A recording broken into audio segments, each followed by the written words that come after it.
ఆసరా మహారాజు తానే సమిధల్లె మారి నిలువెల్లా వెలిగెరా భోగాన్ని విడిచి త్యాగాన్ని వలచి తాపసిగా నిలిచెరా జనక్షేమమే తన సంకల్పముగా తన ఊపిరి హోమజ్వాలలుగా స్వర్గాన్నే శాసించెనురా అమృతమును ఆహ్వానించెనురా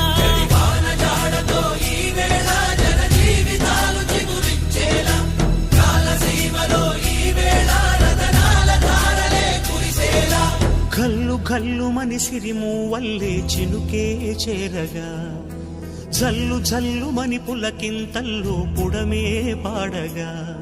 హరివిల్లు ఎత్తి కరిమబ్బు వాన బాణాలే వేయని